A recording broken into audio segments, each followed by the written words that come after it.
السلام عليكم ورحمة الله وبركاته. بسم الله الرحمن الرحيم. الحمد لله رب العالمين، والصلاة والسلام على رسول الله وعلى آله وصحبه وموالاه. ከ48ኛው ሐዲስ እናነሳለን። ጁዝ 1 100 ሐዲስ عن أبي هريرة رضي الله عنه أن رسول الله صلى الله عليه وسلم قال: إن الله يقول يوم القيامة: أين المتحابون بجلالي؟ اليوم أظلهم في ظلي يوم لا ظل إلا ظلي. رواه مسلم. الله أكبر. عن أبي هريرة كأبا هريرة يزو رضي الله عنه الله ملكم سراتشون يولد الله تشونا أن رسول الله يا الله ملكتنيا صلى الله عليه وسلم يا الله صلاتنا سلام برساتشو ليهم قال اندهالو: إن الله أولو يلال يوم القيامة يكيامك. أين المتحابون؟ أين يتالو؟ إنما يتالو المتحابون يتواددون بجلالي لني لك الناسيلو لني سيلو يتواددوا تسوج بزي مدر لا يتالو ምክንያቱም የሰው ልጆች የሚዋደዱባቸውና ጓደኛ የሚሆኑባቸው ብዙ መንገዶች ስላሉ ትክክለኛው ጓደኝነት ወዳጅነት ሊመሰረት የሚገባው በምን ላይ ብቻ ነው? ለአላህ ብሎ መውደድ፣ ለአላህ ብሎ መጥላት። አልየውም አላህ ዛሬ እኮ ኡዚልሁም አስጠልላቸዋለሁ አለ። ለምንድን ነው የሚያስጠልላቸው? ነቢዩ ሰለላሁ ዐለይሂ ወሰለም ምን አሉ? ፀሐይ አንድ ስንዝር ትቀርባለች አሉ። አላህ ከዛ ቀን መከራ ይጠብቀን። ሰዎች እንደ ወንጀላቸው የተነሳ ግማሹ ጉልበቱ ድረስ፣ ግማሹ መታጠቂያው ድረስ፣ ግማሹ መላ ሰውነቱን በላብ ይጥለቀለቃል አሉ። ስለዚህ በዚህ ቀን ፀሐይ አንድ ስንዝር በምትቀርብበት ቀን አስጠልላቸዋለሁ አለ። ያ ቀን ምን አይነት ቀን ነው? አደም አለይሂ ሰላም ምን ብለው ቀረቀሱት? እባክህ አልደን ሲባሉ አላህ ከዚህ በፊት ተቆጥቶ ማያውቀውን ቁጣ ነው። ሐታ እዚህ ምድር ላይ ምንም አይነት ወንጀል ብንሰራ የዛን ያህል አይነት ቁጣ ተቆጥቶ አያውቅም። ለወደፊትም ከዚህ ቀን በኋላ እንዲህ አይነት ቁጣ ማይቆጣ የሆነበትን ቁጣ በዚህ ቀን ተቆጥቷል አለ። መቼ? ይሄው አስጠልላቸዋለሁ ባለው ቀን። ስለዚህ ለዛ ቀን የሚሆን ስንቅ ማስቀደም ግድ ይላል። አላህ ምን አለ? ለኔ ሲሉ የተዋደዱት የታሉ? እሺ ዛሬ እኮ አስጠልላቸዋለሁ ፊ ዚሊ እኔ ጥላ ስር፣ የውመ በዛ ቀን ላ ዚለ ጥላ በሌለበት ቀን፣ ኢላ ዚሊ የኔ ጥላ እንጂ ምንም አይነት ጥላ በሌለበት ቀን እኔ አስጠልላቸዋለሁ አለ። ረዋሁ ሙስሊም፣ ኢማም ሙስሊም ዘግበውታል። ከዚህ ምን እንይዛለን? አደራ አደራ አደራ ሐታ ከቤተሰቦቻችን ጋር ያለን ግንኙነት ሊሆን የሚገባው ምን አይነት ግንኙነት ነው? አላህም በማክበር ላይ ለአላህ ሲሉ በመዋደድ ላይ ይሆን። ቤታችን ውስጥ ለምሳሌ ሰላት ማይሰግዱ ሰዎች አሉ፣ አላህ የሚያምፁ ሰዎች አሉ። እንዴት አይነት ውዴታ ነው ልንሰጣቸው የሚገባው? የሰው ልጅ የአላህን ሕግ ባጓደለው ልክ ይጠላል፣ የአላህን ሕግ ባከበረው ሸሪዓን ባከበረው ልክ ደግሞ ይወደዳል። ቤት ውስጥ ቸር የሆኑ ሰዎች አሉ። ለምሳሌ እናት በጣም ጥሩ ትሆንና ትሰግዳለች፣ ለቤቷ ጥሩ ናት፣ ግን የምትሰጠው ነገር የለም። ወጣት ልጆች ይጠሏታል። በምን የተነሳ? ተው ስለምትል፣ ሁሌ ተው፣ ይሄ ቅርብ፣ ይሄ ቅርብ፣ ይሄ ቅርብ ስለምትል። አባት ደግሞ ሊቅም ይችላል፣ ሊያጨስ ይችላል፣ ሰላቱንም ሊያጓድል ይችላል። ለልጆች ግን ወስዶ ገንዘብ ስለሚሰጣቸው እንካ ተዝናና የሻይ እያለ ስለሚሰጣቸው አባቴ እኮ በጣም ይመቸኛል ቢሉ ሰዎች አሉ። ወላ ከወላጆቻችን ጋር ሆነ ከወላጆቻችን ውጭ ካሉ ሰዎች ጋር ውዴታ ሊመሰረት የሚገባው ለአላህ ሲባል ነው። ጥላቻም ሊመሰረት የሚገባው ለአላህ ሲባል ነው። ባረከላሁ ፊኩም።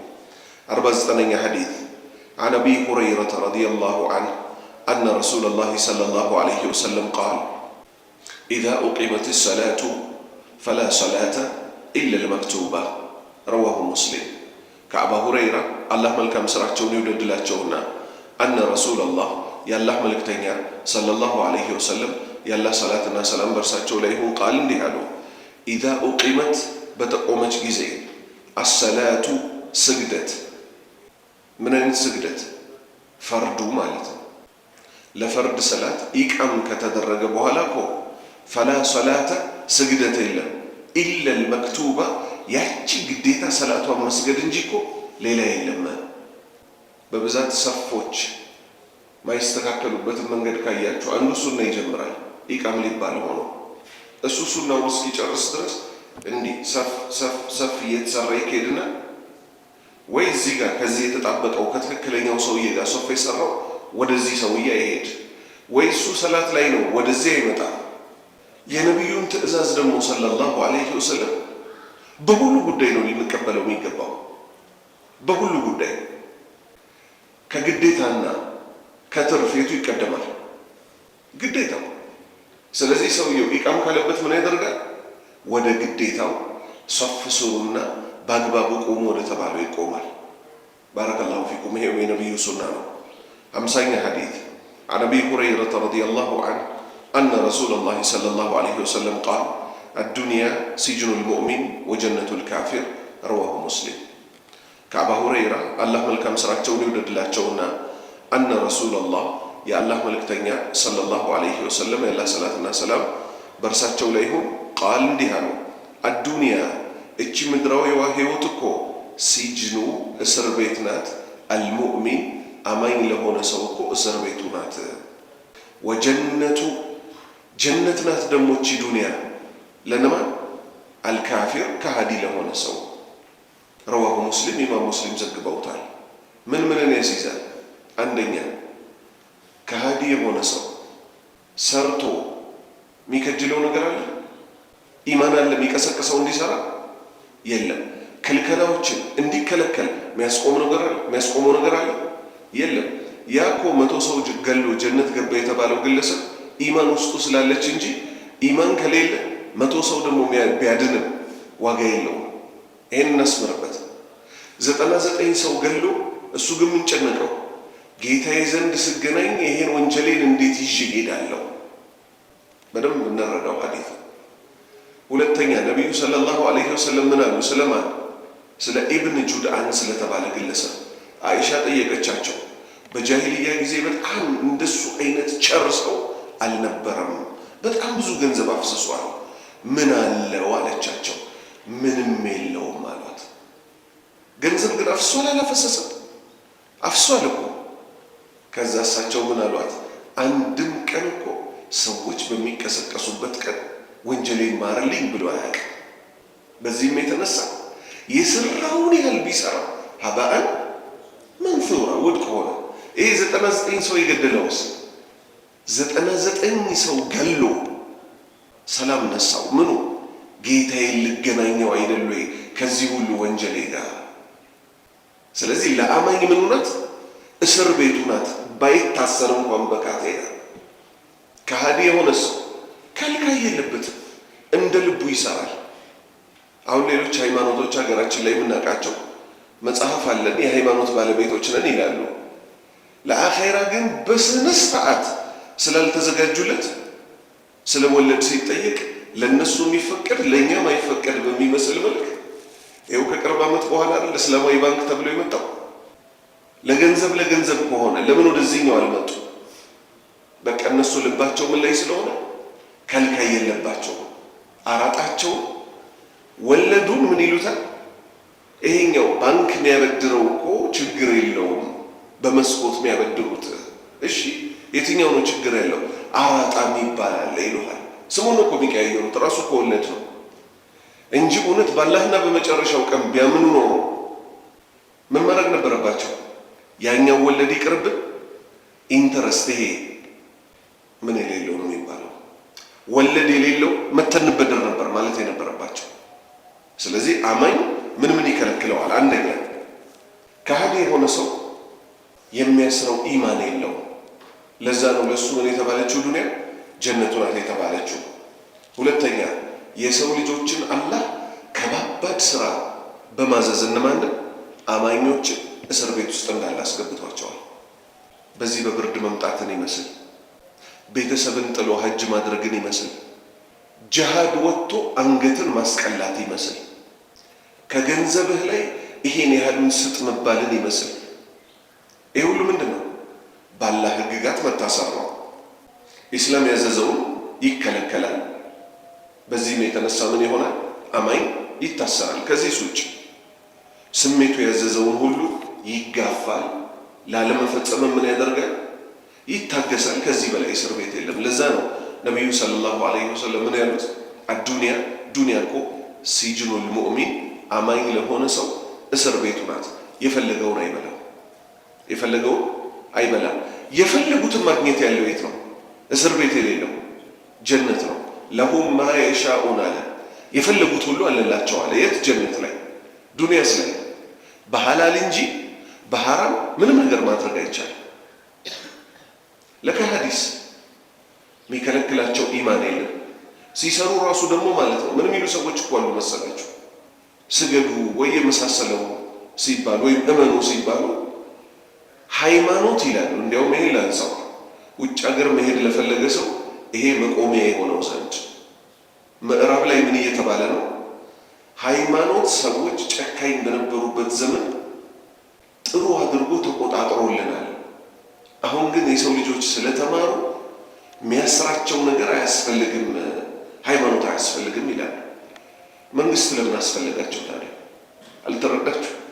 የአላህ ህግ አያስፈልግም ይላሉ። በምድር ላይ ሰው ሰራሹ የመንግስት ህግ ግን ምን እንዲሆን ይፈልጋሉ?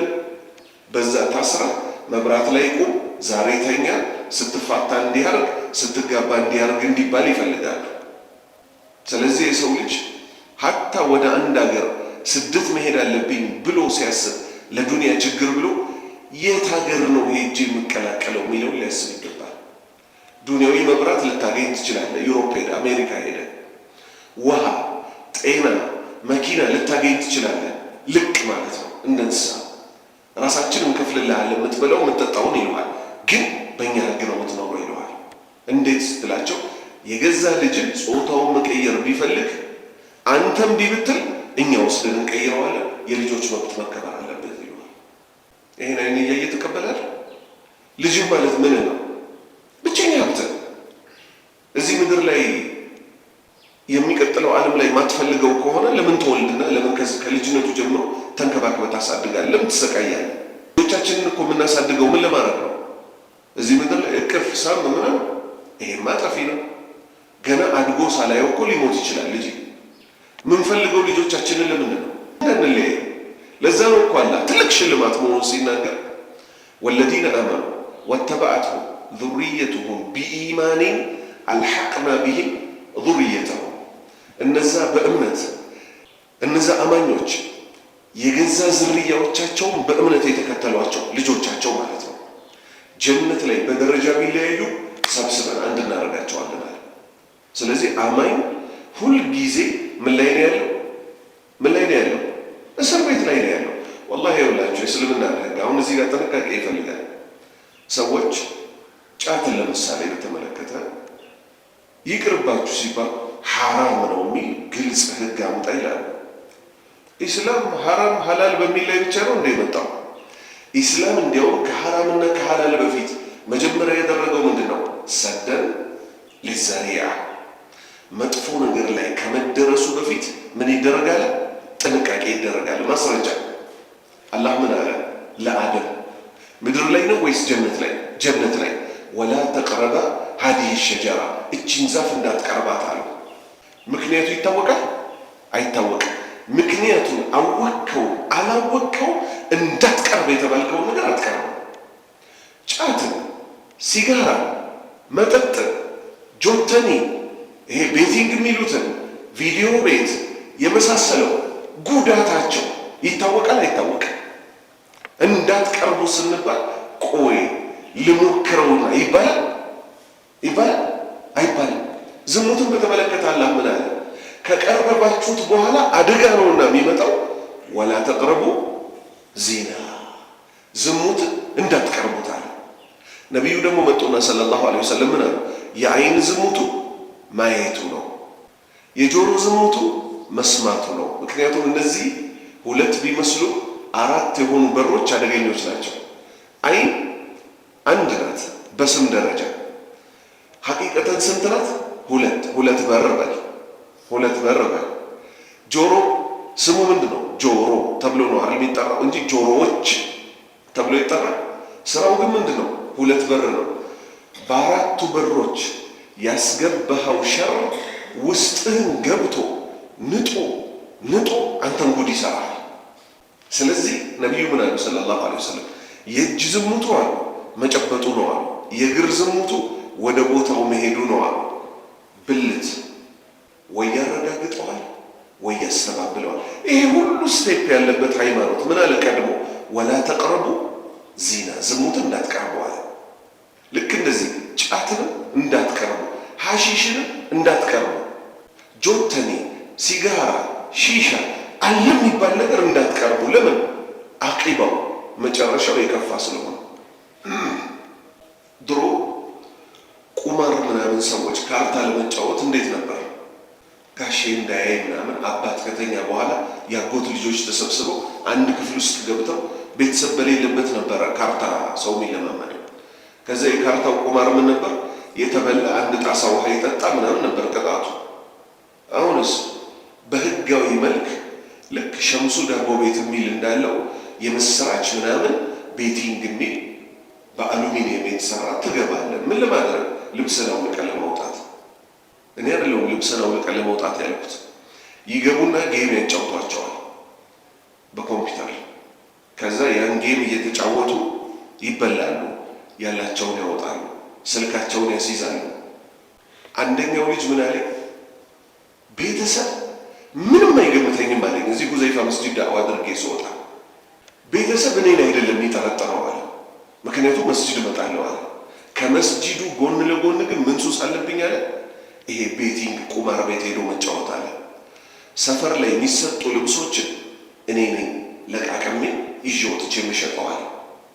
ጃኬቴን አስረክቤ የተመለስኩበት ጊዜ አለ። ሌላ አንድ ምሳሌ ልጨምርላችሁ።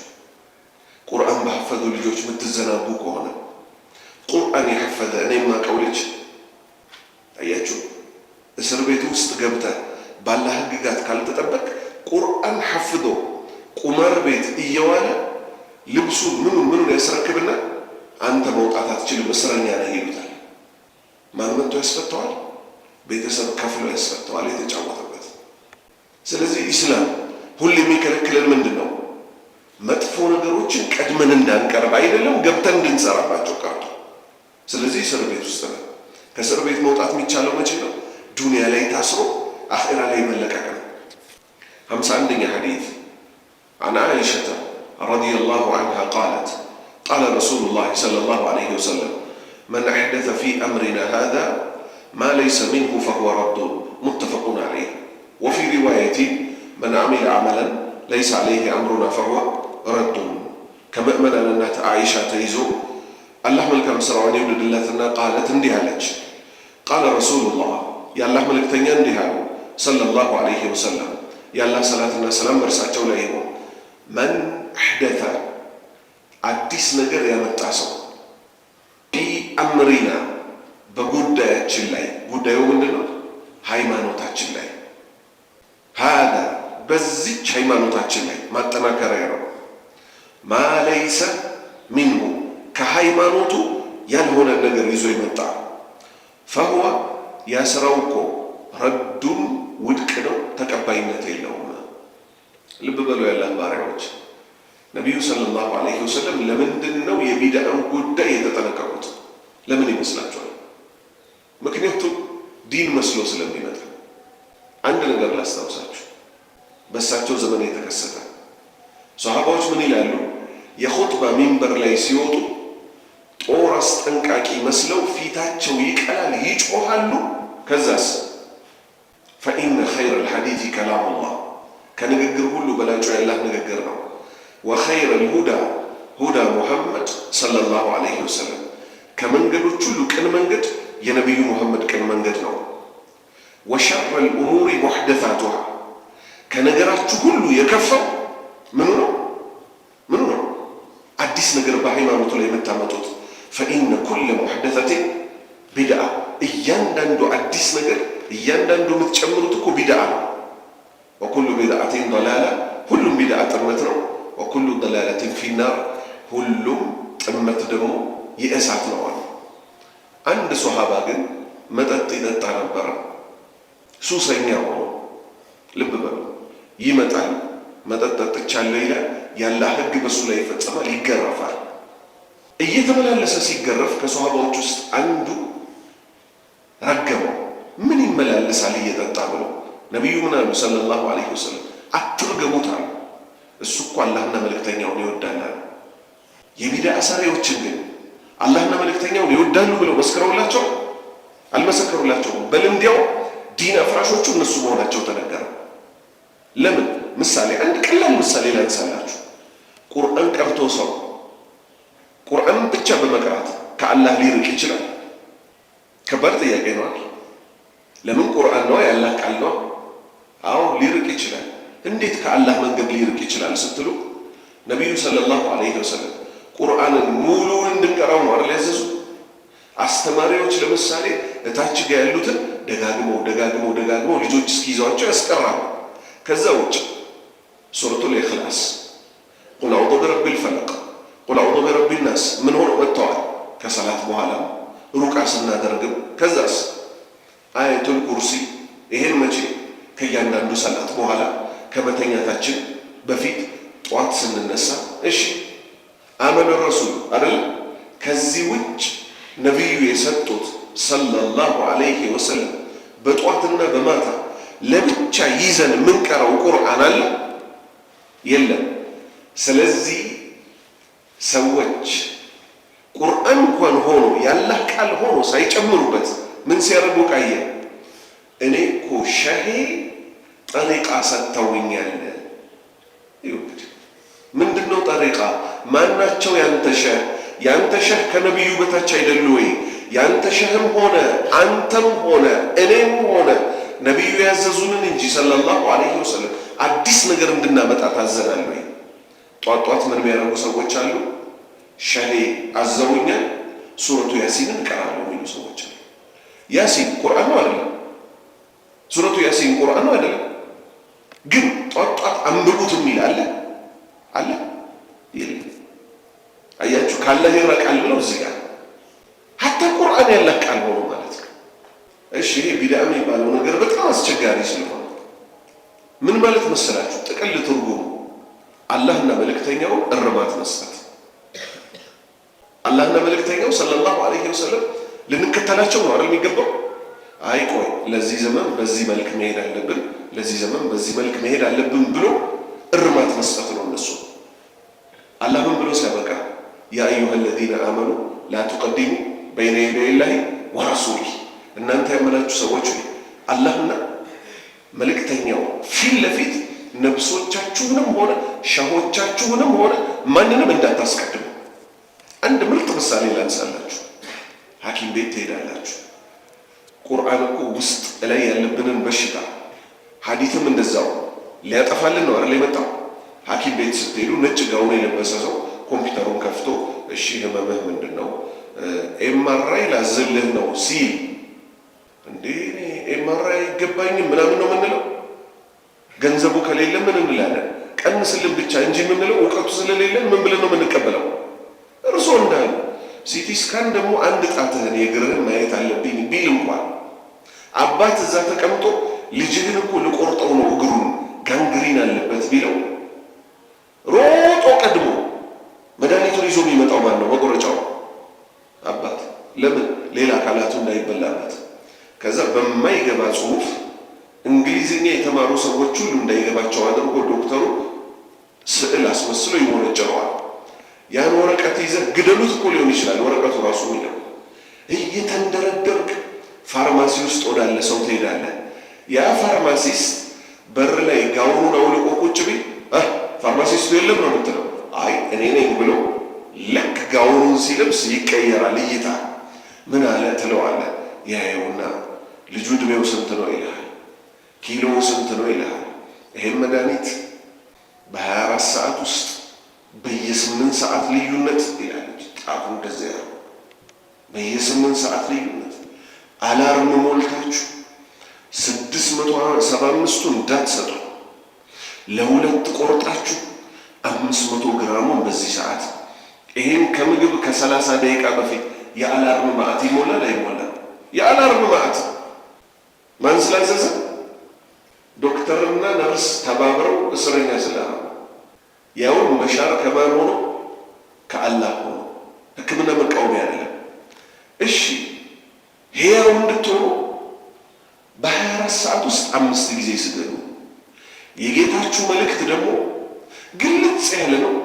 እንደ ዶክተሩም ስርዝ ድልዝ የበዛው አይደለም። እባካችሁ ተከተሉት፣ ሕያው ትሆናላችሁ። ያ አዩሃ الذين آمنوا استجيبوا لله وللرسول إذا دعاكم لما يحييكم في الدارين። እናንተ ያመናችሁ ሰዎች ሆይ አላህ እና መልእክተኛው ፈጥኖ ሲጠራችሁ ፈጥናችሁ እሺ በሉ፣ በሁለት ሀገር ሕያው ትሆናላችሁ ተባለ። አሰላቱ ኸይሩን ሚነ ነውም ሲባል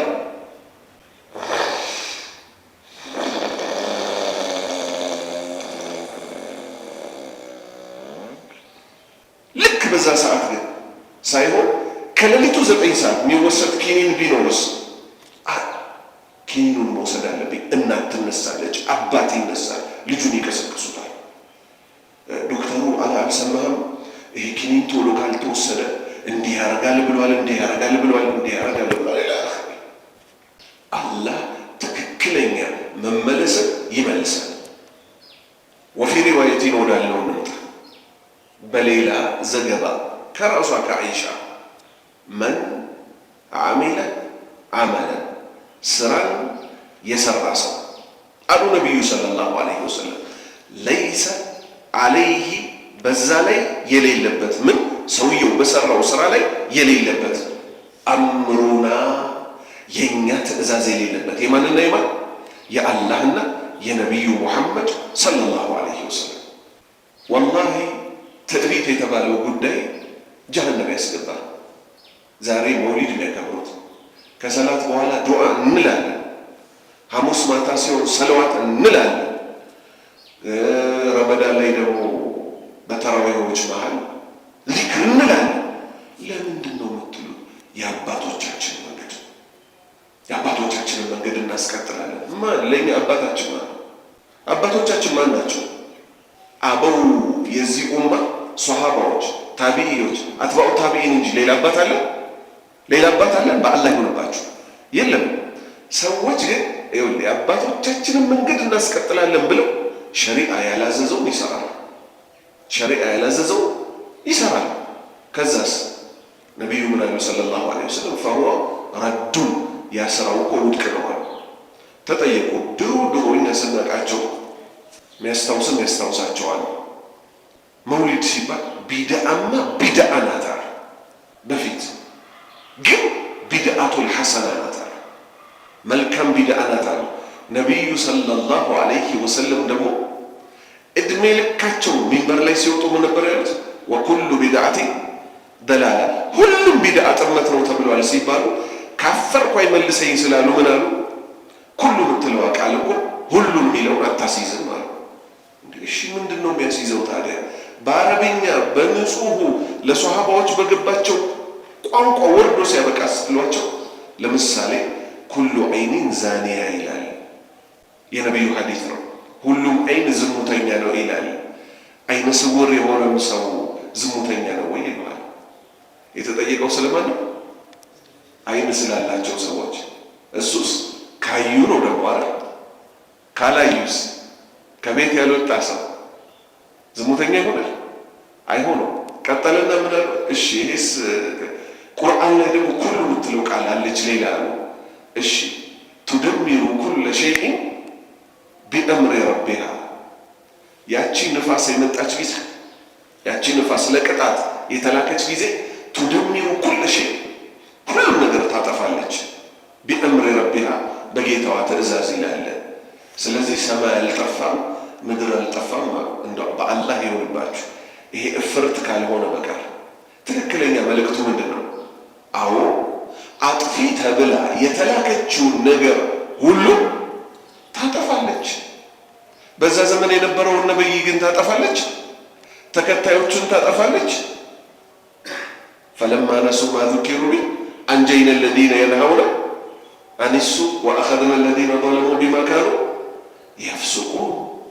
የታዘዙበትን በረሱ ጊዜ ነጃ ወጣናቸው። እነማንን? በአላህ መንገድ ላይ ቀጥ ብለው የነበሩትን። እነዛ በወንጀላቸው ሰበብ ያጠፉትን ደግሞ ያዝናቸው። ሁሉንም ይኸውላችሁ፣ ቢድዓ በሩ እንዳትከፍቱት። ሰው ሲያወራችሁ ለምሳሌ እኛ ግን ነቢዩ ብሎ ሊያለቅሶ ይችላል። ለቅሶ እንዳይሸጉት። ክስ ላይ ለቅሶ እንደማይጠቅመው ሁሉ ፍርድ ቤት ዳኛ ምንድን ነው የሚያለው? ከቀኝም ከግራም ይሰማል። ለእኛ ሲሉ የተራቡትን ሲሉ የተደበደቡትን ምናምን ይልሃል። ጥሩ ለሁላችንም እኮ ነው። ለእነሱ ብቻ ነው እንዴ? እሺ ለሶሃባዎች እንዲያው እና ታዲያ ምን ይሆን? እንዴት እሳቸው አትወዳቸውም ማለት ነው? የእሳቸው መውሊድ ካልተቀበል የማን ይቀበል? ሴቶች ከዛ ያለቅሳሉ፣ ወንዶች በእንባ አይደለም እኮ የሚሸነፈው። በማስረጃ ነው። ማስረጃው ይምጣል። እኛ ውዴታችንን እንዴት እንግለጽላቸው? እዛ ጋር ግን ከተስማማህላቸው የማንን ማቆም አትችልም? የአብሬትን ማቆም አትችልም። የአልከሶ መውሊድን ማስቆም አትችልም። የአሊ ጎንደርን መውሊድ ማስቆም አትችልም። የዳንግላውን መውሊድ ማስቆም አትችልም። የቦረናውን መውሊድ ማስቆም አትችልም። እነዚህ ሁሉ በተለያየ ቀን የሚከሰቱ ናቸው። ጥፋትን መጀመሪያውኑ ነው እንጂ መቃወም በሩን ከከፈትከው በኋላ አለቀ። ለምን? አሁን እኮ ይኸውላችሁ የነቢዩን መውሊድ ሰለላሁ ዐለይሂ ወሰለም ፍቀዱ ብለው እንዳልተጨቃጨቁ አሁን ግን ምን ላይ ደርሰዋል? የእናቶች ቀንም መከበር አለበት አለ። ለምን? ሎጂኩ ያው ስለሆነ። ሎጂክ ማለት ምን ማለት ነው? መሰረታቸው ምን ስለሆነ ደሊልን ማስረጃን መከተል ስላልሆነና የልብ ወለድን መከተል ስለሆነ እናት አምጣ አሳድጋ እንዲህ ብላ እሺ ተባሉ። የእናቶች ቀን የሚባል ተሰጣቸው። ከዛ ቀጠሉና ምን አሉ? ቫለንታይንስ ዴይ ደግሞ አሉ። የሚዋደዱ ሰዎች በአመት አንዴ ባል ለሚስቱ ቀይ አበባ ይዞ መሄድ አለበት አሉ። ይኸው እየተሰጣጡ እኮ ነው። እንዲህ የሚባል ነገር የለም። እንዲያውም አምልኮ አለው ስትሉ እናንተ ኋላ ቀሮች ናችሁ። ፍቅሩ እንዲገልጽላት ምን ችግር አለ ተባለ። በሩን አትክፈተው። ቀጠሉ ሌሎች። ሻዕባን 15 ሲሆን 3 ያሲን እንቀራለን አሉ። መቼ? ከመግሪብ እስከ ኢሻ።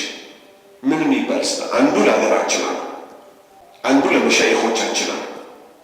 ላኢላሃ ኢለላህ 3 ምን ሌላ ከቁርአን ውጭ አለ አይደለም። ያሲን 40 ያሲን እኮ ቀሩ ትላቸዋለህ ራሳቸው ስለሚል 40 ያሲን ቀርተን እኮ ነው የተወለድከው።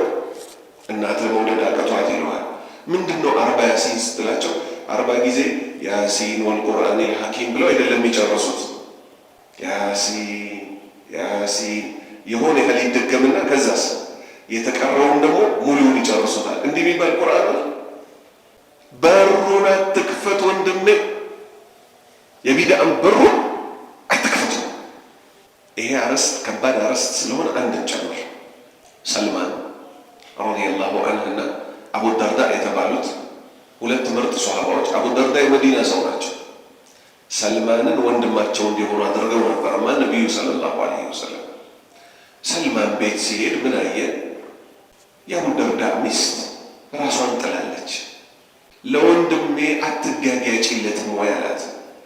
ወንድምህ ከኔ ሀጃ የለውም አለችው። ቅኔያዊ ንግግር ነው፣ የአረቦች አነጋገር።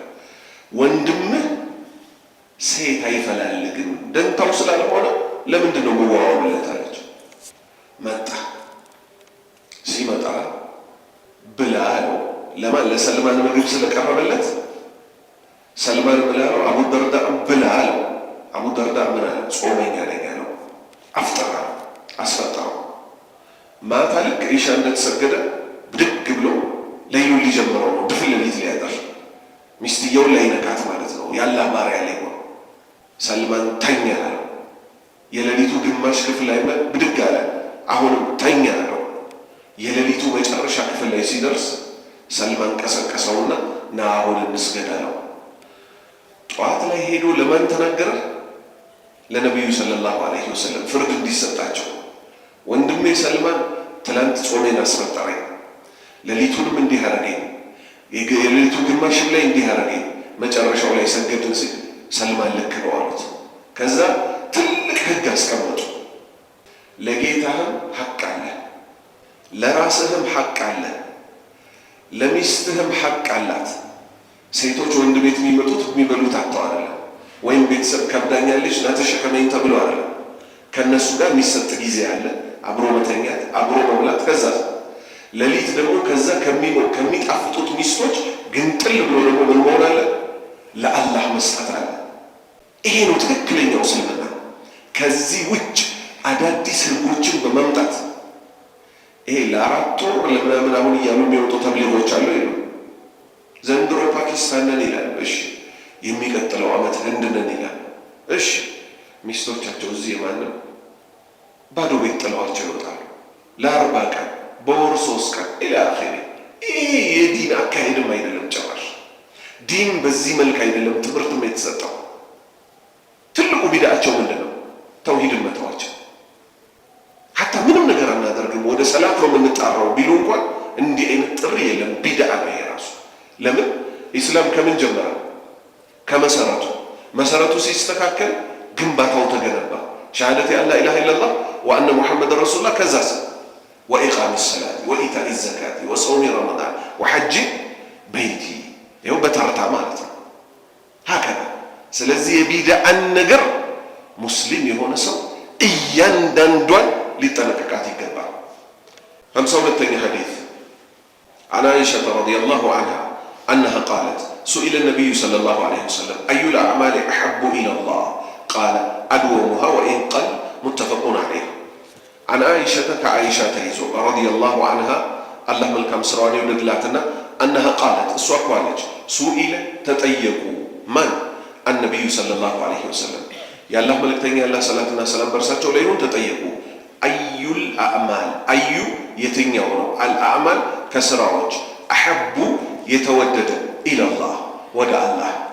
كذي من تيزان لا تجون دموتشي تتيقوا من ناتشو تتيقوا من ناتشو نبي صلى الله عليه وسلم سلمان تتيقوا الله زند سلا الله ميون الله زند تودد جنة سلا الله سرع بالله كذي من نيزان إنياننا ጌታችንን ብቸኛ የሚያገናኙን ማን ብቻ ናቸው? ነቢዩ ሙሐመድ ሰለላሁ ዐለይሂ ወሰለም። ሸሄ ምናምን የሚባል ነገር የለም። ይሄ ሙሉ ለሙሉ መጽናት ያለበት ነገር ነው።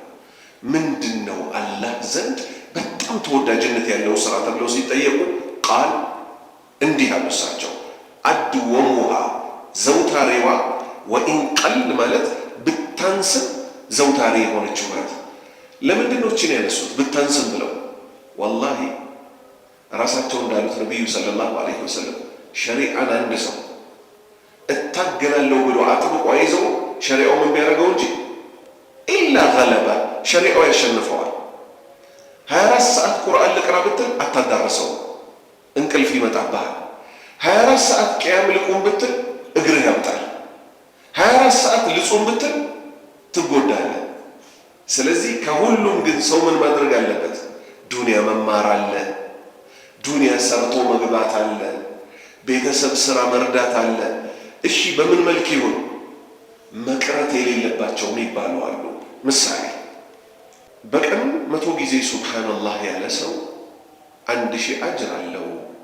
ሱብሃንአላህ ወቢሐምዲህ ያለ ሰው በቀን 100 የቂያማ ቀን ከሱ በላይ ያለ ሰው ሲቀር እሱ ነው ትልቅ ደረጃ ይዞ የሚመጣው።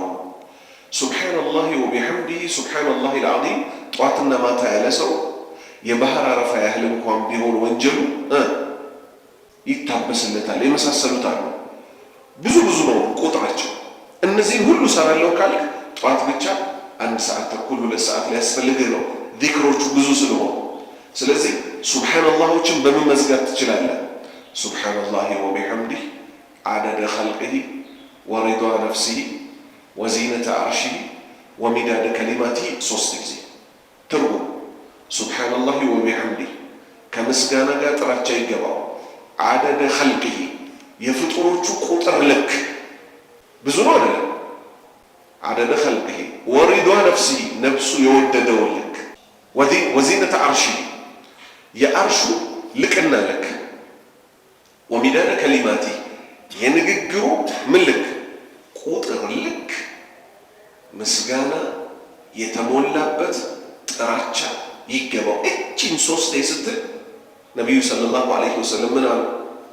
ከባለቤታቸው አንዷ ከጧት ጀምሮ አዝካር ስትል ሰምተዋት ነበር። ሌላ ቦታ ሩቅ ቦታ ሄደው ሲመለሱ ይሄ ያልሽውን በጠቅላላ እኮ አሏት።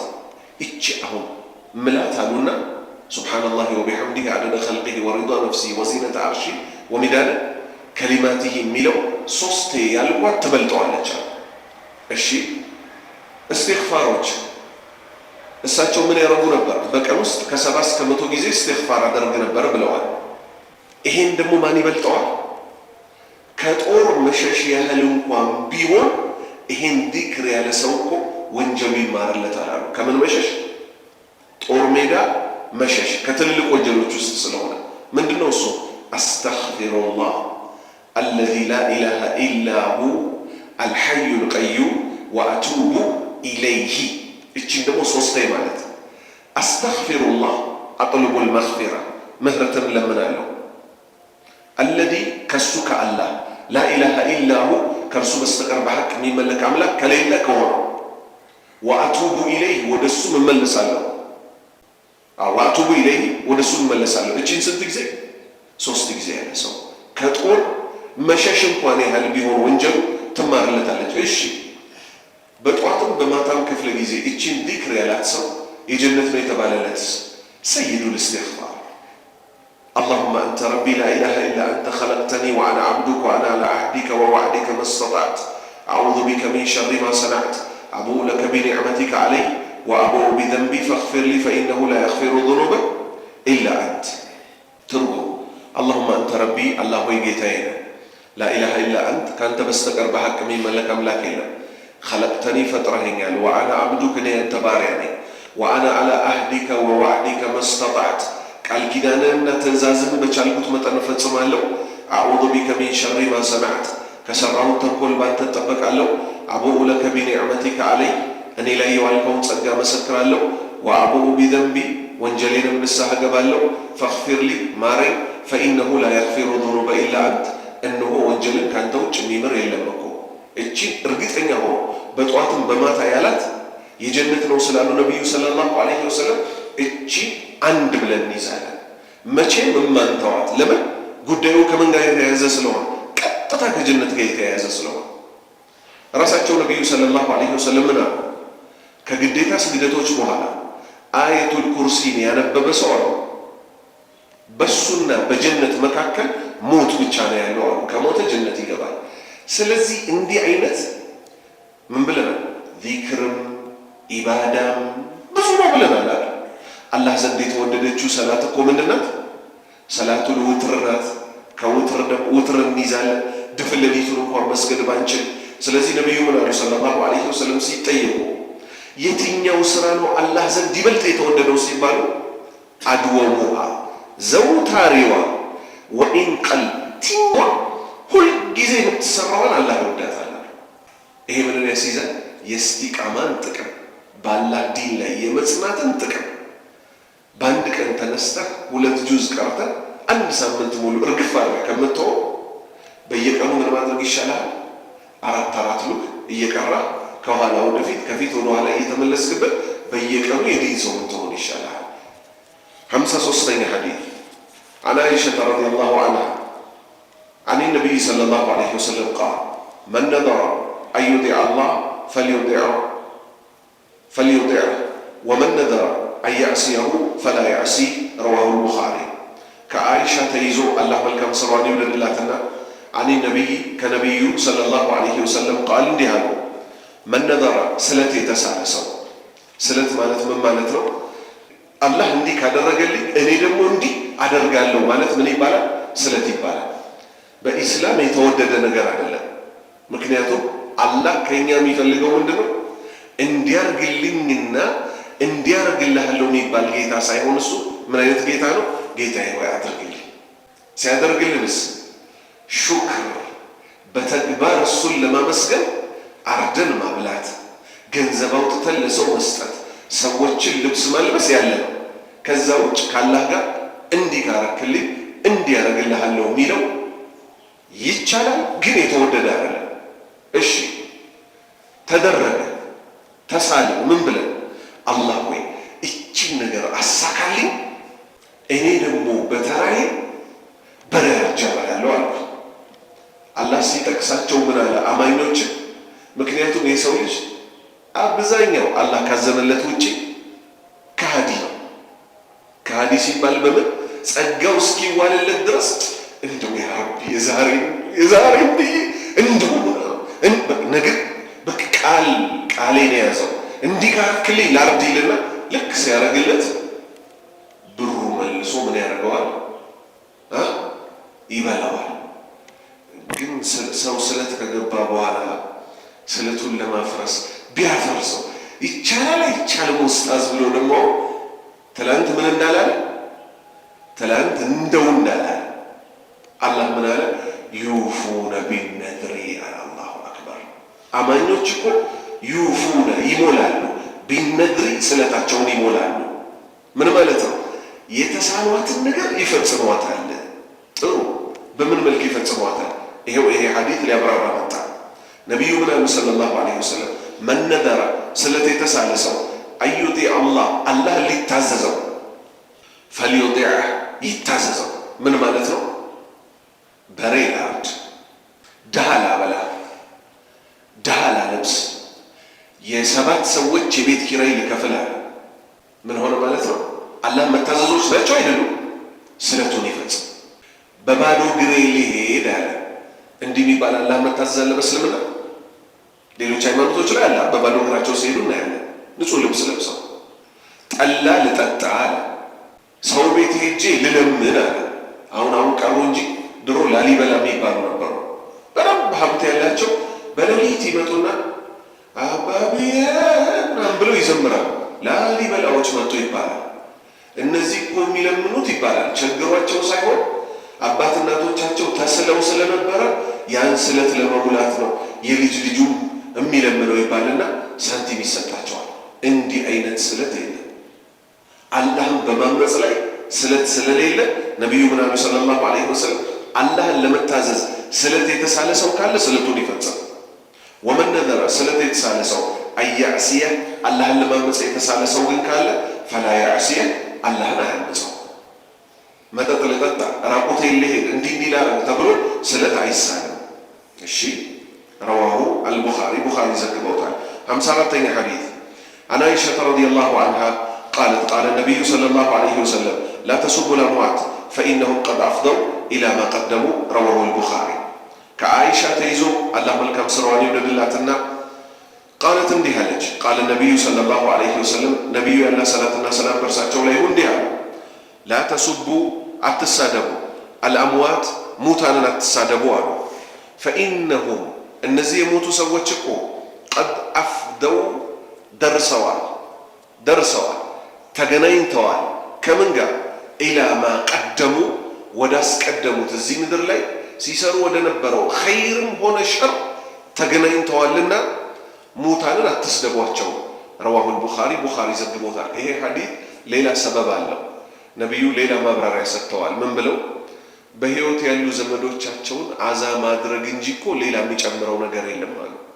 በህይወት ያሉ ያመኑ ልጆችና የመሳሰለው እህት ወንድም ሊኖራቸው ይችላል። ሙት የሆነን ሰው ያው የሚሰደበው እኮ ከመሬት ተነስቶ አይደለም። ኩፍራቸውን መጥፎ ነገራቸውን አሰራጭተው እነሱን በመስደብ ማን ይከፋል? በህይወት ያሉ ያመኑ ዘመዶቻቸው ያው የኢማን ደረጃቸው እኩል ስለማይሆን ምን ሊሆን ይችላል? እነሱ ይከፋሉ። ስለዚህ በህይወት ያለን ሰው ማስከፋት ነውና የሞቱትን አትስደቧቸው። ዑለማዎች ምን አደረጉ ግን? የሚወጣላ እንደነ ፊርዓውን አይነቱ ግን ቢሰደብ አሉ ካላህ የሚገባውን ይሰጠው ቢባል ላባእሰ ቢህ ችግር የለውም። ከዛ ውጭ ግን በጥፋት ላይ የሄዱ ሰዎች እዚህ ቤተሰቦቻቸው እንዳሉ እያወቀ ያመኑ ቤተሰቦቻቸው እንዳሉ እያወቀ እነሱን መናገር እነሱ ኦልሬዲ ምን ሆነዋል? የስራቸውን የእጃቸውን ቀብር ውስጥ ምን እየሆኑ ነው? የሚጠቀም እየተጠቀመ ነው፣ የሚቀጣ እየተቀጣ ነው። በዚህም የተነሳ ሙታንን አትሳደቡ አሉ ነቢዩ ሰለላሁ ዐለይሂ ወሰለም። 55ኛ ሐዲስ አን አይሸተ ረዲየላሁ ዐንሃ አነ ነቢይ ሰለላሁ ዐለይሂ ወሰለም ካነ ላ የደዑ አርበዐን ቀብለ ዙሁር ወረክዐተይኒ ቀብለ ልገዳት ረዋሁ ልቡኻሪ። ከአይሻ ተይዞ አላህ መልካም ስራዋን ይውደድላትና አነ ነቢዩ እኮ ሰለላሁ ዐለይሂ ወሰለም የአላህ ሰላትና ሰላም በእርሳቸው ላይ ይሁን ካነ ነበሩ እኮ ላ የዳዑ አይተውም ነበር እኮ ነቢዩ አርበዐን አራት ረክዓን ቀብለ ዙሁር የዙሁር ፈርድ ሰላቱ ከመሰገዱ በፊት ያሉትን አራት ረክዓዎች እኮ ሱናዎቹ አይተዋቸውም ነበረ። ወረክዓተይን ቀብለ ልገዳት ከፈጅር በፊት ደግሞ የነበረችዋን ምኗን ሁለት ረክዓዋን አይተዋትም ነበረ። ስለዚህ እነዚህ ከምን ውስጥ ናቸው? አጥብቀው ከሚያዙ ሱናዎች ውስጥ ናቸው ማለት ነው። ረዋሁ ቡኻሪ ዘግበውታል። 56ኛ ሐዲስ عن عائشة رضي الله عنها قالت كان النبي صلى الله عليه وسلم يحب التيمم ما استطاع في شأنه كله في طهوره وترجله وتنعله رواه البخاري كعائشة تيزو الله ملكم سرواني ودلاتنا قالت اندي عليك كان النبي كنبرو صلى الله عليه وسلم يا الله صلاتنا سلام برساتشو ليه يحب يودو كنبر التيمم ቀኝ መስተጣዕ በቻሉት መንገድ ሁሉ ፊ ሸእኒሂ ኩሊ በሁሉም ጉዳያቸው ቀኙን ያስቀድሙ ነበረ። ፊ ጦሁሪሂ ሲጸዳዱ ጀናባ ሲያወርዱ ራሱ ምን ነበር የሚያደርጉት? ፀጉራቸውን ካጠቡ በኋላ በቀኝ ጎን ምን ያደርጉ ነበረ? ውሃ ያፈሳሉ። ጀናዛም ሲታጠብ የሞተ ሬሳ ከምን ጎን ነው የሚጀምረው? መጀመሪያ ቀኝ ጎን። ስለዚህ ውዱም ላይ የታችሁ ከሆነ እጅ ፊት ካጠበን በኋላ ከየት ይጀመራል? ከቀኝ እጅ። ከዛስ ፀጉር ከታበሰ በኋላ ከየት እግር ይጀመራል? ከግራ ማለት ነው። ሀከዛ።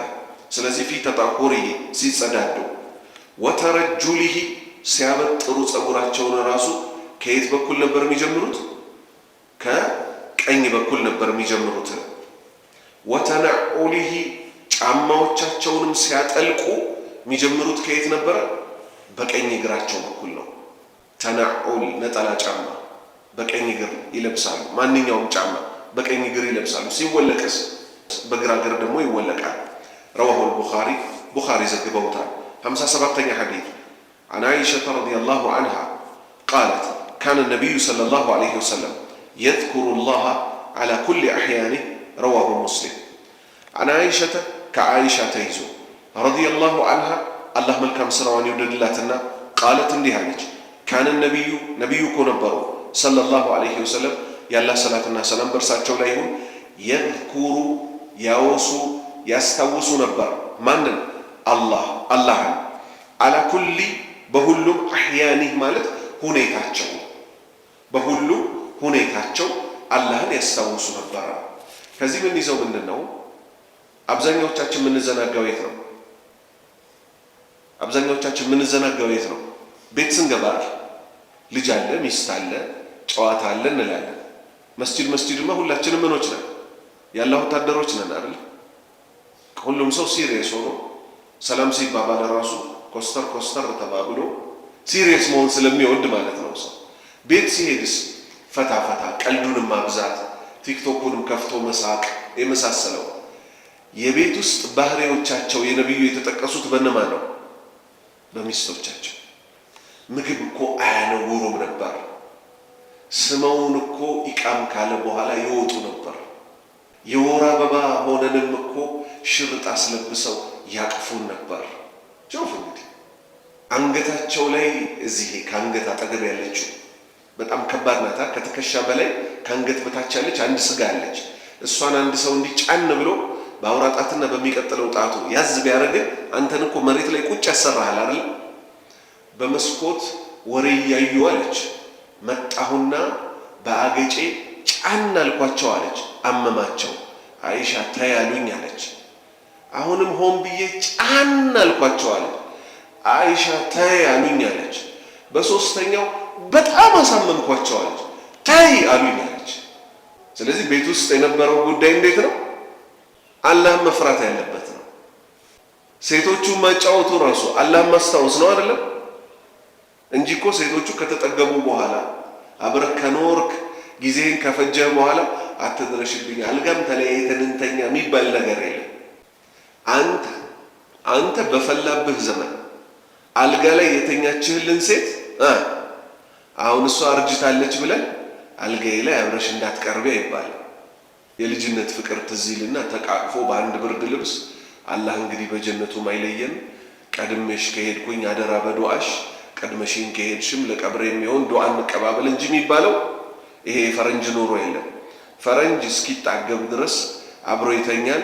ከዛ አንድ ክፍል ውስጥ ሆኖ ሲፈልግ የሚገጠም ሲፈልግ የሚለያያል።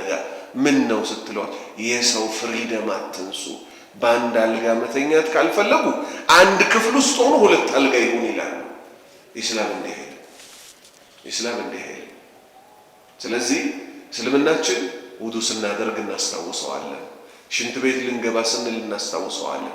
ስንወጣ ሐታ ቀብር ውስጥ ስንገባ ቢስሚላህ አላ ሚለቲ ረሱልላህ ባላህ ስም በነቢዩ ሙሐመድ ሰለላሁ ዐለይሂ ወሰለም መንገድ ተብሎ ወንድማችንን አስገብተነው ወደ ጥየቃው ከተነው እኛ እንመለሳለን ተራችን እስኪደርስ። ስለዚህ ከሰው ሁሉ ምርጥ ማለት እሳቸው ናቸው። ምን ያደርጉ ነበር? አላህን ሁሉ ቦታ ያስታውሱት ነበር። በሁሉ ሁኔታቸው ያስታውሱት ነበር።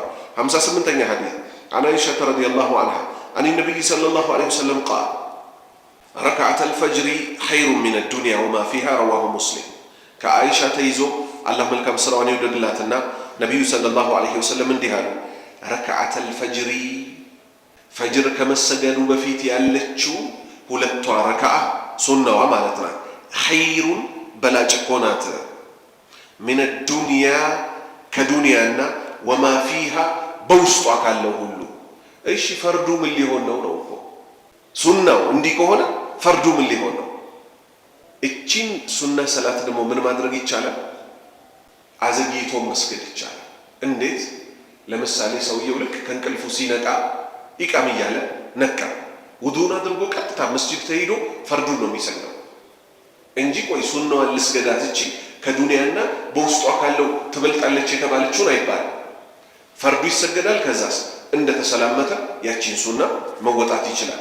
59ኛ ሐዲስ عن عائشة رضي الله عنها زوج النبي صلى الله عليه وسلم عن النبي صلى الله عليه وسلم قال إن الرفق لا يكون في شيء إلا زانه ولا ينزع عن شيء إلا شانه رواه مسلم كعائشة تيزو الله ملكم سرعان يودلاتنا زوجي ميست هونتشو النبي يا نبي ميست كهونتشو صلى الله عليه وسلم يلا صلاتنا سلام برساتشو لايهو عن النبي صلى الله عليه وسلم قال نبي كونديها إن الرفق إزنت لسلاسي تبالو قدايكو لا يكون أيهونمكو في شيء بأنداش نجر لاي إلا زانه يعني النجر بيسوبه ونجي ያ ነገር የተዋበ ይሆናል።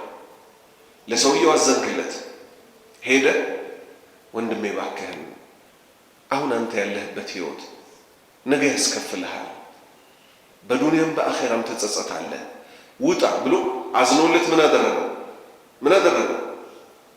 ሞከረው ያን ሰውዬ በግሳጼ ያ ነገር ቢዋብ እንጂ እኮ ምንም የሚጎለው ነገር የለም። ጭራሽ ውበት ይጨምርለታል። ምን መሆን በጉዳያችን ላይ በጠቅላላ የመጀመሪያው ምንድነው መሆን ያለበት? አስሉ መሰረቱ ምንድነው? ለስላሴ ያ ቡነየ ላ ትሽሪክ ቢላህ ኢነ الشرك لظلم عظيم ልጄ ሆይ አቅራቢ ቃል ነው አይደለም? ነው ሐታ ኑህ እኮ ልጃቸው ማለት ነው ያ ቡነየ ላ እርከብ ማዕና ከኛ ጋር አብረህ ተሰፈር ነው እኮ ያሉት ልጄ ሆይ ብለው እሱ ምን ሆኖ እያዩት ከካህዲያን ጋር ሆኖ እያዩት ማለት ነው። ሁለተኛው ስቴፕ ደግሞ አለች። በሚገባው ቦታ ደግሞ ኮስተር ትላለህ። ምንን ከጨረስክ በኋላ መጀመሪያ ላይ የሪፍቅ የልስላሴውን መንገድ ከሄድክበት በኋላ ጉልበት መጠቀም ራሱ ልስላሴ የሚሆንበት ጊዜ አለ። ለምን? በጉልበት የሚስተካከለው በጉልበት ስለሆነ የሚስተካከለው። በዑመር ዘመን አንድ ግለሰብ ምን ያደርግ ነበረ? ከቁርአን ውስጥ ተመሳሳይ አንቀጾችን ብቻ መርጦ እየቀራ ሰውን ግራ ለማጋባት ተነስቶ ነበር። ዑመር የተምር ዛፍ ምን አደረጉ? ቅጠሎቹን አራገፉና በዛ ደና አርገው መሃል አናቱ ቀጥ ሲያደርግ ወጣልኝ አሁን አላቸው። ቆይ አሉት። ደብዳቤ ደግሞ ጻፉ። የሚኖርበት ከተማ ላይ አንድም ሰው እንዳያናግረው። ቅጣት ነው አይደል? ቅጣት ነው አይደል? ስለዚህ ለሁሉ የሚገባው ነገር አለ። ወላ ዩንዛዑ አይወገድም እኮ ሚን ሸይን ከአንዳች ነገር ላይ እዝነት አይወገድም፣ ልስላሴ አይወገድም እኮ ኢላ ሻነ ያንን ነገር ምን ያደርገዋል? አስቀያሚ ያደርገዋል፣ የተጠላ ያደርገዋል። ስለዚህ በምን ላይ ያደራ? በመሰረቱ ላይ፣ በእዝነት ላይ፣ በልስላሴ ላይ፣ ሰዎችን በሚገባቸው መልክ በማናገር ላይ። ረዋሁ ሙስሊም ኢማም ሙስሊም ዘግበውታል። 60ኛ ሐዲስ عن أنس رضي الله عنه عن النبي صلى الله عليه وسلم قال لا يؤمن أحدكم حتى يحب لأخيه ما يحب لنفسه متفق عليه. كأنس بن مالك تريزو الله ملكام سراتشون يولد الله تشونا عن النبي صلى الله عليه وسلم قال يا الله ملكتين يا الله صلاتنا سلام برساتشون ليهم بها لا يؤمن أمنتكم ملو عيد اللمال እንጂ አላመነም ተብሎ ይተረጎማል። لا يؤمن እምነቱም ሙሉ አይደለም። አሐዱኩም ከእናንተ ውስጥ አንዳችሁ ሐታ እስኪሆን ድረስ ምን እስኪሆን ድረስ? ዩሒበ እስኪወድ ድረስ ሊአኺህ ለገዛ ወንድሙ ለዲን ወንድሙ ማ ዩሒቡ የሚወደውን ሊነፍሲህ ለነፍሱ የወደደው እስካልወደደ ድረስ ለራሳችሁ የምትወዱትን ውደዱላቸዋል። ከዚህ እኮ በላይ አንድ ደረጃ ደግሞ የሆኑ አሉ። ጭራሽ የኛ ይቅርብን የሚሉ ማንን ይመስል? የመዲና ሰዎችን ይመስል። አላህ በእነሱ አርአያ የምንከተል ያደርጋል። የሰው ልጅ ትልቁ ለራሱ የሚመኘው ምንድን ነው? ጀነት ነው። የዲን ስራዎችን አብዛኛዎቹን ስታዩቸው ለእኔ ብቻ የሚባሉ አይደሉም። ወላ የሑዱነ ዐላ ጣዓሚ ምስኪን። እነዚያ የተወቀሱት በምንድን ነው? መጥፎዎቹ ከሃዲዎቹ ምስኪኖችን እናብላ በማለት ላይ ራሱ አንዱ አንዱን አይቀሰቀስም ነበረ። አማኝ የሆነ ሰው በጀማዓ ነው የሚንቀሳቀሰው። እዚህ አካባቢ ቁርአን አስቀራ፣ አዎ። የክረምት ኮርስ እንስጥ፣ አዎ። አንድ ሰው ብቻውን ያጨበጭባል? የአንድ ሰው ስራ የለም በዲን ላይ። ሀታ ነቢያቱን አላህ ወህይ ያወረደላቸው መላኢካ ያወረደላቸው ምን ይላቸዋል? የሰዎችን ቁንጮ ነቢዩ ሙሐመድን ሰለላሁ ዐለይሂ ወሰለም ብትወስዱ እሳቸው ወህይ ይደርሳቸዋል አይደርሳቸው? ወህይ የማይደርሳቸው ሷሃባዎች ምን አላቸው? ወሻዊርሁ ፊል አምር፣ በጉዳይህ ላይ አማክራቸው። ወላሂ ይሄ ለኛ ትልቅ መመከሪያ ነው። ሰልማን ካስታወስን አላህ መልካም ስራውን ይወደድለትና ምናዊ ነው። አሁን ሰው እንደ ማህበረሰብ ሁሉም ጉራጌ ሆኖ አንድ አማራ ሲመጣበት ቶሎ ለመቀላቀል እኮ ይከብዳል። ሁሉም አማራ ሆኖ አንድ ኦሮሞ ሲመጣበት ሙስሊም ከመሆኑም ጋር ለመቀላቀል ይከብዳል። በሷሃባዎች ዘመን ሁሉም አረብ ሆነው 90% በላዩ ማለት ነው ከመካም ከመዲና የሄዱት አረቦች መዲናም የነበሩት አረቦች ሆነው ሰልማን መጣ። ፋርሳዊ ነው፣ ለየት ያለ ሰው። ከዛ ሊከበቡ ነው በ10,000 ጦር። ነቢዩ በጣም ተጨንቁ፣ አወረዱ። አማክር ተብለው የለ ሰልማን ምን አላቸው? ምሽግ የሚባል እኮ የጦር ስልት አለ አላቸው። ምንድን ነው? ኸንደቅ ምሽግ እንቆፍራለን አላቸው። እኛ ምሽግ ውስጥ እንሆናለን፣ ያን አልፎ የመጣ ከዚህ እንነቅለዋለን። በስንት ሰራዊት? በትንሽ ሰራዊት። ሙስሊሞች አይተውት ማያውቁትን ታላቅ ድል እንዲያገኙ ሆኑ። የመካ አጋሪያ ከመዲና ማን አጋዥ ነበራቸው? የመዲና ይሁዳዎች በጠቅላላ በማን ጎን ሆነው? በመካ አጋሪያ ሄደው የቀሰቀሷቸው ምን ብለው? ገንዘብም እንሰጣችኋለን፣ እናንተ ኑና መሐመድን አጥፉት፣ እኛም ከዚህ አለንላችሁ አሏቸው። የመዲና ጠላት ሲደመር የመካ 10,000 መጡ። ሲመጡ አይተው ማያውቁትን መዲና እንዲሁ የአገሪቱ ስትራቴጂ ለጠላት በጣም ቀላል ሀገር ነበረች፣ ማንም እየገባ የሚጫወትባት። ያቺ ኸንደቅ ተሰርታ የለ ሲመጡ አንድ ድፍን ወር ሙሉ እንዲህ ተፋጠጡ። አልፈው እንዴት ይልቡ? አንድ ሰው ከአጋሪያኖች ውስጥ ጀግና ነኝ ብሎ ፈረሱን እየጋለበ ምሽጉን አልፎ መጣ። አሊ ብን አቢ ጣሊብ ሄዱና ጠቅ ጠቅ አድርገው የመሬት አደረጉት። ፈርተው ቀሩ 10,000። ከዛ አላህ ምን አደረገ? ንፋስ አስነሳ። በአንድ ሌሊት ላይ ኃይለኛ ንፋስ አስነሳና ጠጠሮቹንም ከመሬት ላይ ብድግ አደረጋቸው። ሷሃባዎች አርፈው ቁጭ ብለው ይሄ ንፋስ እነሱን አልነካም፣ ጠላቶቻቸውን እንጂ። ድንኳናቸውን አበነነው። በጠጠሩ አንስቶ በጠጠር ገረፈላቸው። እግሬ አውጪኝ ብሎ 10,000 ሰራዊት ሄደ። በማን የተነሳ ወንድሞቼ? ወጀዐልና ሊኩሊ ሸይእ ሰበብ፣ ለሁሉ ነገር ሰበብ አድርገናል ብሏል። የዚህ ሰበቡ ማን ነው? ሰልማን ረዲየላሁ ዐንሁ። እኛ ውስጥ ዝምታው የሚጠቅመን ሰው አለ፣ ተውባይነቱ የሚጠቅመን አለ። ጅል ቢመስለንም አንዲት እሱ ያፈነጫት ሀሳብ እዚህ ሰፈር ላይ ዲን ለ20 ለ30 ዓመት ምን ይሆን ዘንድ ይጠነክር ዘንድ የአንድ ሰው ሀሳብ ሊሆን ይችላል። ይሄ ሁሉ ግን ምን ሲሆን ነው? ሲሰባሰብ፣ ስንናበብ። በአይን ተያይተው እኮ ይግባቡ ነበረ ነቢዩና ሷሃባዎቻቸው። እንዴት ነው ላስተንፍሰው እንደ ይላል ዑመር፣ እንዴት ነው በሰይፍ ላስወግደው እንደ ይላል ኻሊድ። ተው ይላል እሳቸው። የሆነው እንተው ይላል፣ የሆነው እንሰር ይላል፣ የሆነው እንግደል ይላል። ሐሳብ ምን ይሆናል? ይወጣል ይወርዳል። የአማኞችን ሐሳብ አላህ ሁል ጊዜ አንዱ ከአንዱ እበልጣለሁ እስካላለ ድረስ በድል እንጂ አይመልሳቸው። እንጠንቀቅ፣ እንጠንቀቅ። የሰፈራችሁን ሁኔታ ጠንቅቃችሁ ታውቃላችሁ። በገዛ ሰፈራችሁ ላይ የዛሬ 3-4 ዓመት እዚህ መስጂድ ነው ጫት ሲቃም የነበረው። ይህን ይረሳል? መስጂድ ውስጥ ጫት ተቅሟል አልተቃመም? ተቅሟል አልተቃመም? በደንብ ነው የተጨፈጨፈው፣ የአላህ ቤት ውስጥ ማለት ነው። ይህን መስጂድ አላህ እኛ ደግሞ በተራችን ምን እንደምንሰራበት ሊያሳየን በእኛ እጅ አርጎታል። ማስተማር፣ መማር፣ እነዛ ጫት ሲቅሙ የነበረው ሲያጠፉ የነበሩት ሰዎች እነሱንም ልጆቻቸውንም የማስተማር ዓላማ ብቻና ብቻ ካለን ወላሂ ቢላሂ ተላሂ አላህ ቃል የገባትን ጀነት እንወርሳለን። ሌላ ዓላማ ካለን ግን አላህም እኛን ልክ እነሱም ፈትነው ከእጃቸው ላይ እንዳወጣው እኛንም ይፈትናል፣ ከእጃችን ያወጣል። የቂያማ ቀን እንደ ንያችን ይከፍለናል። የተሰጠውን ደግሞ ሰው በአግባቡ ሊጠቀም ይገባል። እዛ ጋር አንዱ ሰው ጥጉን ይይዛል፣ ጥጉን ይይዛል፣ ጥጉን ይይዛል። 7 ልጅ ቢሰጠው የሚያሳፍድ ያሳፍዳል፣ የሚያቀራ ያቀራል። ከዛ ይሄን አሁን ይሄን የቀራችሁትን በጣም ቀላል ነው አይደል? ይሄ ክረምት ላይ እዚህ ሰፈር አሁን ምን መሆን አለበት? አንድም ልጅ መቦዘን የለበት። ኮንዶሚኒየም ያሉትን ሰዎች ኮንዶሚኒየም ኑሮ ከባድ ነው። ሰው ተቀላቅሎ ስለሚኖር የሌላ ባህል የምን ይዛቸውና በዲን ጉዳይ ሼም ይዟቸው እዛው የሚቀሩ አሉ። ኑ ከመግሪብ እስከ ኢሻ ደርሳለ። ለጀማሪዎች ይሄ ኪታብ አለ፣ ለመካከለኞች ይሄ አለ።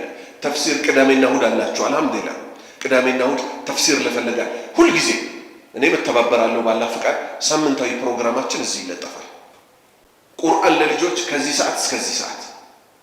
ከዛ በኋላስ መስጂዱ በፕሮግራም የሚንቀሳቀስ ኡስታዶች ሞት ሳይመጣ ረሱ ብዙ ቦታ ገሌ ኡስታዝ እሱ ይመቸዋል ብላችሁ ማለት ሰው በያዘው ፕሮግራም ሊቀልድ አይገባም። ካልታመመና አገር እስካለ ድረስ ካልታመመና ከአገር እስካልወጣ ድረስ በተሰጠችው ፕሮግራም ለቀብሩ የሚሆነው ነው አይደለም እያረሰ ያለው በቦታው መገኘት።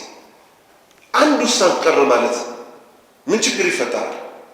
ሰዎች እንዲሁም እኮ የመቅራት ስሜት ቢኖራቸው እኮ አገር አቋርጠው ይቀሩ ነበር።